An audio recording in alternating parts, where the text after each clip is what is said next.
deer. Thank you, Lord, for that little deer. Oh, they're so pretty. Dear Lord, please watch over Kathy today. I pray that you watch over her safe.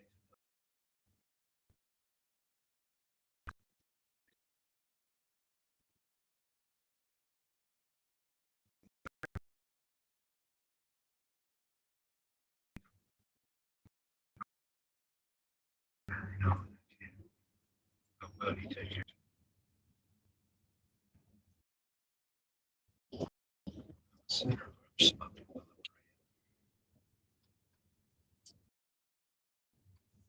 So I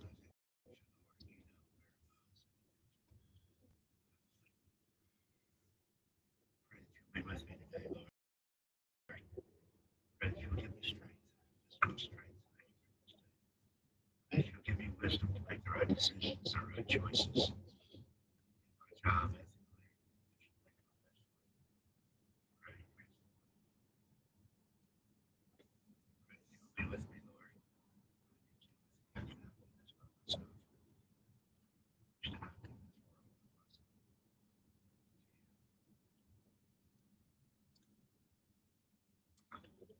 myself. For everything that you provide, have provided. I bless. Pray that you will make me the head, not the tail. Pray that you will put me on top and not on the bottom. Pray that you will bless my coming in and my going out. Trust in the Lord with all my heart, and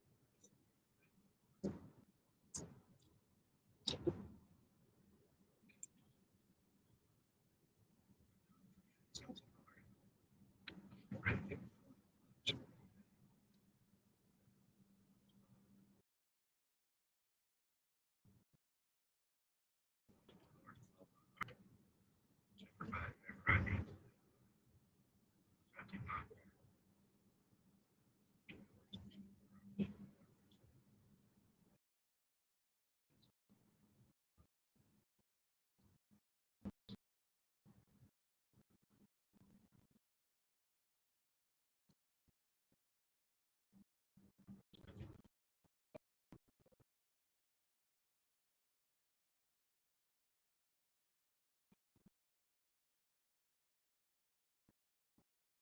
will not fear. So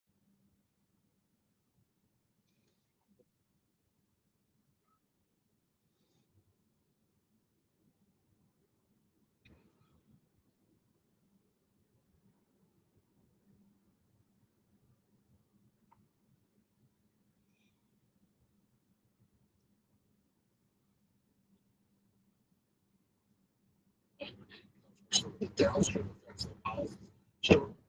my Lord God, pray that you will fill my lips with the Lord with all my heart to provide whatever I need today. I do not fear. Your words that you will grow. Bar fight breaks out, a child's game is often to blame. Apparently, Gen Z, which I've always thought of as nostalgia for the 90s, really into the 1970s these days, is all the rage. And apparently, this now worked for Wall Street Journal saying, hey, the kids are actually getting perhaps a little too violent at their game night. Which is feels just right for our politics. You guys, thank you so much for waking up with me. Thank you for waking up with us. We know there's a lot of places you can spend your time. I'm Lonnie Cornish, and CNN News Central starts now.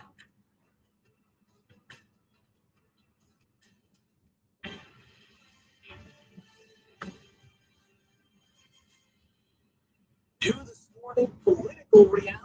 A reality TV show couple convicted of bank fraud and tax crimes, whose daughter just happened to speak at the Republican convention, gets a pardon from the president.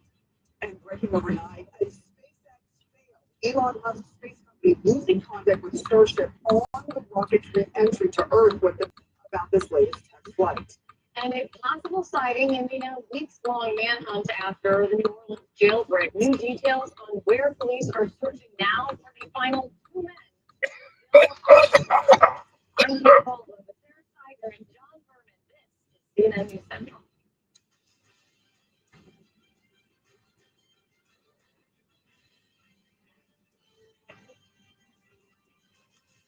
So this morning in a reality show where a couple of felons convicted of tens of millions of dollars in fraud gets a part from the president. The twist that their daughter is a big political supporter. No, this isn't a story pitch for Bravo or TLC, though I think we're having a show. This is actual reality. The White House announced the president will free reality TV couple Todd and Julie Chrisley from prison. They're known for two things: their show, Chrisley Knows Best, and their 2022 convictions for conspiracy to defraud banks out of more than $30 million. The president's decision, perhaps not coincidentally, comes after the Chrisley's daughter, Savannah, spoke at the Republican National Convention last year. She reacted to the news on social media.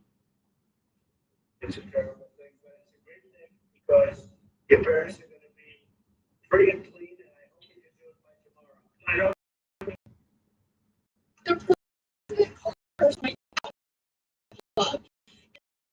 Notified me pardon paperwork for both of my parents. So both my parents are coming home tonight or tomorrow, and I still don't believe it's real. And this comes after the president announced on Monday that he's pardoning a former Virginia sheriff who was sentenced to 10 years in federal prison as part of a $75,000 bribes for badges scheme. Let's get right to CNN's Elena Tree at the White House this morning for this barrage of pardons. That's exactly right, and it does seem a bit like a reality TV show, John, because yes, the president issued full pardons yesterday for Todd and Julie Chrisley, these big reality stars from that USA Network hit show, Chrisley's Know Best. But remember that they were originally sentenced to federal prison back in 2022 for a conspiracy to bank fraud of roughly $30 million, what they were trying to fund banks of. They also, in addition to these bank fraud conditions, they were also found guilty of several tax crimes, including attempting to defraud the IRS. Now, it's clear that these pardons, as well as the one that you mentioned on Monday that he issued for that Virginia sheriff, Scott Jenkins, they come as the president continued to argue, kind of air his political grievances, saying that he believes that a lot of these different convictions were a sign of weaponization. And now when the president called up Savannah Chrisley, the couple's daughter, he told her essentially that he believed that their sentences were pretty harsh. He was standing beside Alex Johnson, someone that he had pardoned back during his first term. I want you to take a listen to exactly what he told their daughter. It's a terrible thing, but it's a great thing because your parents are going to be free and clean, and I hope you can do it by tomorrow. I don't know them, but give them my regards. And Mr. President, yes. I want to say thank you for bringing on there. Yeah, they were given a pretty harsh treatment based on what I heard.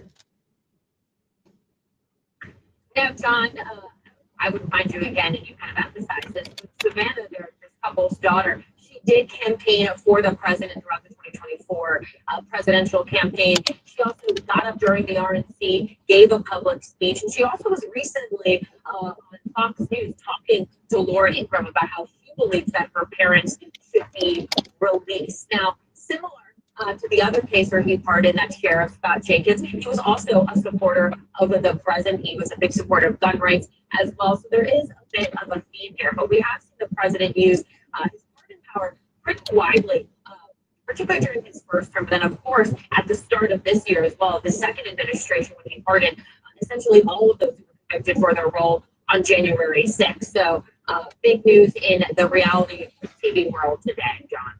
Reality TV world, a bit of a theme, as you say, Elena Tree at the White House. Thank you. Sarah. All right, Chrisley's daughter, as you heard, talking about the moment the president told her that her parents would be granted full pardons.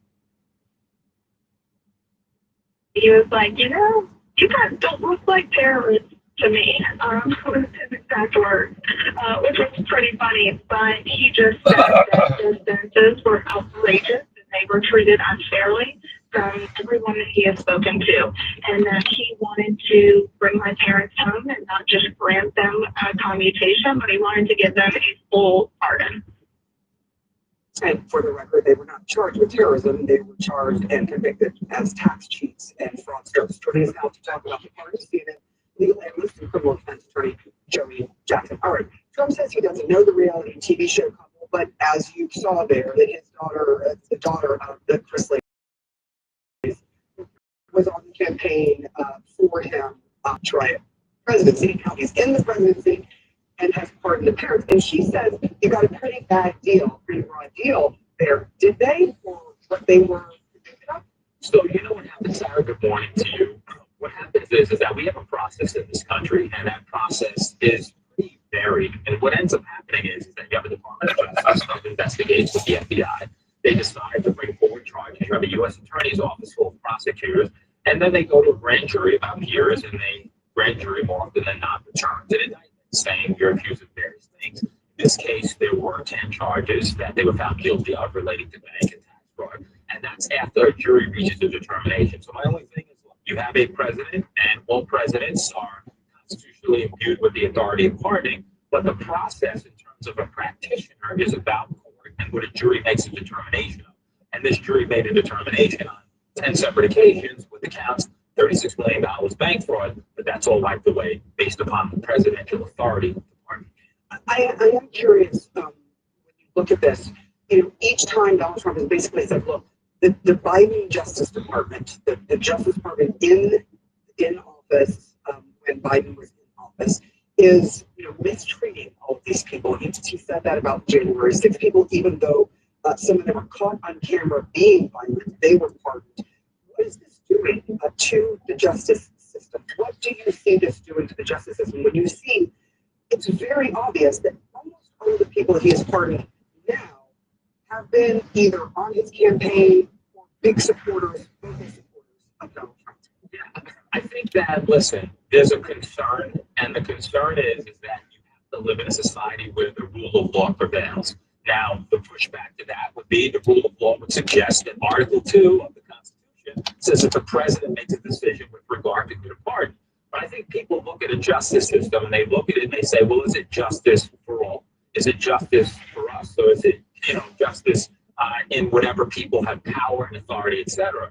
And so when you look at pardons that are being issued, reality TV stars after being convicted of a jury of their peers, you look at a variety of other pardons based upon political support, et cetera, it kind of makes you wonder. But there is some notion that there's this weaponization of the prosecutor's office, of Department of Justice, et cetera. And I think what Republicans will point to is they'll say, hey, well, look at Mayor Adams, he's a Democrat. Look at Rod Blagojevich, he's a Democrat. But I think when you look at it, it has to be a system that is really proportionate and that does the right thing. I think historically, I think pardons are meant for what is appropriate and just, not just to undo what you think politically is in your best advantage. And that's the problem. What he's doing at this point, and every president can do this, is sort of thumbing his nose at the jury, especially in some of these cases, one of which the person had not yet gone to jail, the case of that sheriff. The entire system of justice, it turns it on its head, and that is somewhat problematic. But I think there's a president who, of course, he himself was convicted and thanks to he has a personal, I think, feeling. All right, that is a very good point, Joey Jackson. As you always do, making good points. That's why we keep inviting you back. Appreciate it. Okay.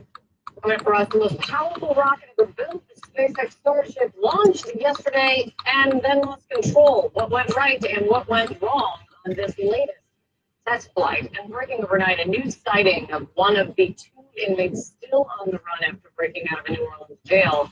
Where the new clues are now leading. And Elon Musk is now speaking out against the president's spending bill. Here's the quote: I think a bill can be big or it can be beautiful, but I don't think it can be both. Musk explaining why he's disappointed now.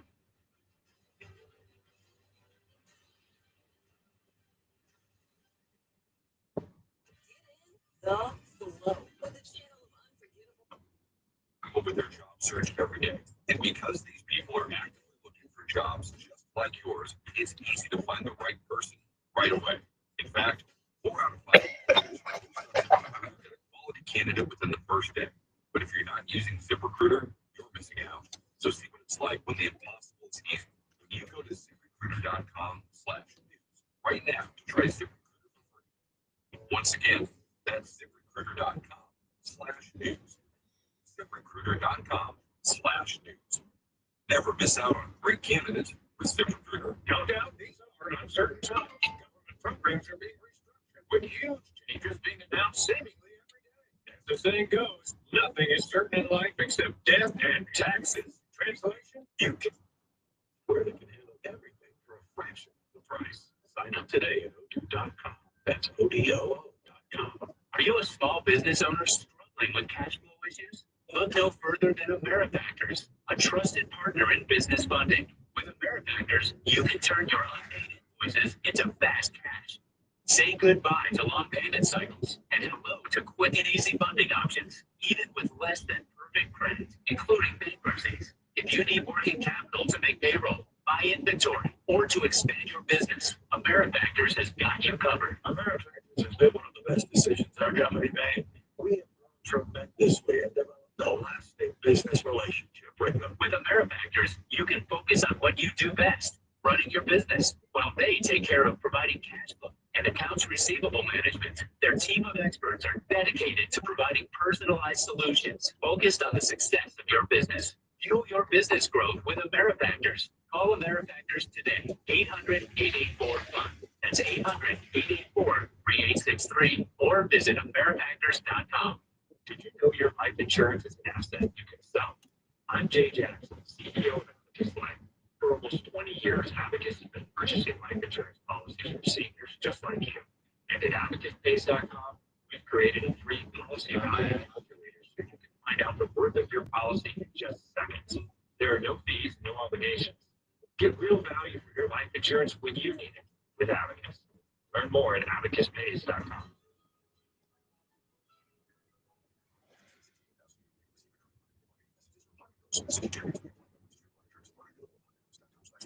Hi, I'm Richard Carr. You may have seen me on TV talking about the world's #1 expandable garden. The brand new Pocket Hose Comprehensive Pocket Pivot is here and is a total game changer. Old-fashioned hoses and kinks and creases in the spigot, but the Comprehensive Pocket Pivot swivels 360 degrees with full water flow and freedom to water with ease all around your home. When you're all done, this anti-burst hose shrinks back down to pocket size for effortless handling and tiny storage. Plus, your super light and ultra durable pocket with a 10-year warranty. I'll tell you what, an exciting radio exclusive offer just for you. For a limited time, you can get a free pocket pivot and their 10-pattern sprayer with the purchase of a mini-sized copperhead hose. Just text CNN to 64,000. That's CNN to 64,000 for your 2 free gifts with purchase. CNN to 64,000. Leslie had eye on restaurants. They told me I was $100. They've had quotas for agents. They got rid of the first acting director advice. Now this is the first full month of data we've been able to see under the new acting director, Tom Lyons. They've done things like add 47 new detention facilities since Trump took office. That includes working with state and local jails, the Bureau of Prisons, but more places to hold immigrants, which I'm told is one of the hardest parts of the equation if you're trying to deport a lot of people. They've increased the number of arrests, getting about 8 to 10 flights per day earlier.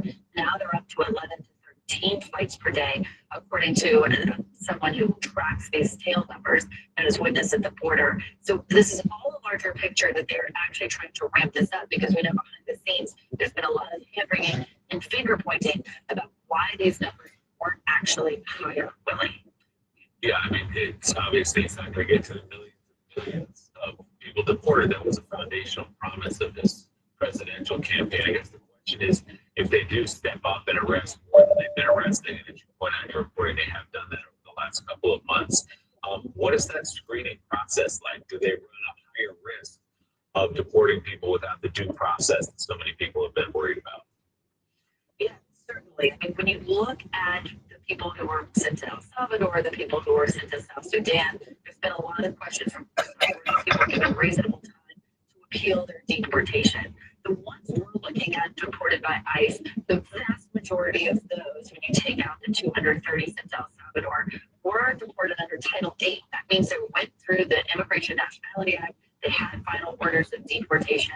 But sometimes when you want to span arrests so widely, it is possible that you can arrest more people that can actually be deported. In fact, we were the first to report that there were many that were being arrested that were then released back onto the streets. Within the first crop of about 8,000 arrests, over 416 were released again. So that can happen as well. When you want to make a wider net, it's possible that there are a lot of non-criminals as well. Joe. All right, NBC News senior Homeland Security correspondent Julia Ainsley, thank you so much for your reporting. The Atlanta Journal-Constitution is highlighting a Republican state representative in a DeEntray district who's fighting for immigration reform that sometimes puts him at odds with his own party. The paper profiles Republican Casey Carpenter of Dalton, Georgia, and his advocacy for a Mexican-born college student who was arrested in the lawmaker's hometown for a traffic violation that spent more than 2 weeks at an ICE detention center. Let's bring in right now Republican State Representative Casey Carpenter of Georgia. He joins us now. Hey, Representative, it's great to have you here. This story popped out at me for a couple of reasons. One is because I spent summers in Dalton, Georgia with my grandma. I spent a lot of summers there with her. And also because I have an uncle who works in the carpet business up there. Anybody knows Dalton knows. So about that industry. Talk about the importance of immigrants and keeping the economy of Dalton, Georgia, and the surrounding areas vital. Again, we're talking about legal immigration. You're talking about legal immigration. You've taken, like a lot of people are calling a very reasonable stance. Talking about it. Yeah, I mean, look, I actually represent a 54% minority district, but it's a deep red district. Our industry, it's got to have immigrants. I mean, there's no way around it. And so what I said the whole time is, look, nobody wants people flowing to the border. Nobody wants all these criminals here. We have to find a pathway for the people that are here that are, been here 20 years, that are value to our community, that have citizen kids. I mean, it's a very complex issue, and it's not black and white. I'm just asking Congress and the federal government to do a holistic approach on immigration to try to solve this. Right, and talk about, if you will, talk about politics recently. I don't think this is a black and white issue. This is a partisan issue. But I'll tell you, I served in Congress in the deep red district, and small business owners understood the importance of immigration for small business owners, for mid-sized business owners. Talk about that and what you hear from your constituents, and how, again, in a deep red district, people that voted Republican, people that voted for Donald Trump, people that run small businesses, small restaurants, family businesses, they need immigrants working. Yeah, I mean, the reality is there's industries, construction, manufacturing, hospitality, industries that are require these immigrants. They're not taking American jobs. They're doing jobs a lot of times that Americans don't want to do. And so, we all supported electing Donald Trump with the idea that he was going to get rid of all the criminals. And unfortunately, these good people are getting caught up in the wash, if you will. And if we don't make a turn on this issue, we're going to be a problem, not only in elections, but just moving forward as a country. Representative Carpenter, talk to us about how your constituents are reviewing all this. Donald Trump, of course, all three of his presidential campaigns took a real hard line against immigration. That's sort of his calling card in many ways. And polls suggest that a lot of Republicans really agree with him. You're outlining right now why that's more complicated than many think. But as you each and every day talk to people in their district, what are they saying? People are heartbroken because a lot of these people that are getting detained are good people.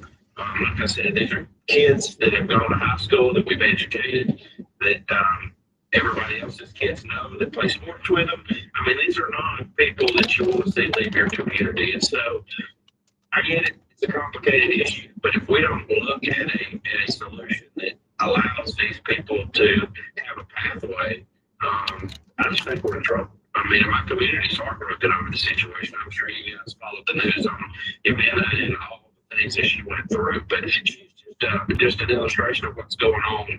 It's just the tip of the iceberg, if you will. This is happening all over the United States, and these are people that, you know, at the end of the day, you don't really want to haul off. Right. So Representative Carpenter, tell me, in the Georgia legislature, are you finding any Republicans that support reasonable pro-business immigration policies like yourself? Yeah, I think so. I think the issue is we were making progress on this issue, 4 or 5 years ago. I think Trump had some stuff on the table if the Democrats would have provided funding for the wall back in his first presidency that was going to expand DACA and also make it permanent.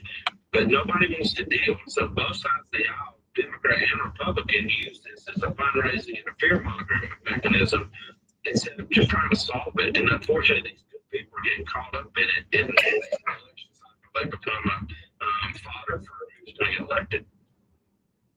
Republican State Representative Casey Carpenter of Georgia, thank you.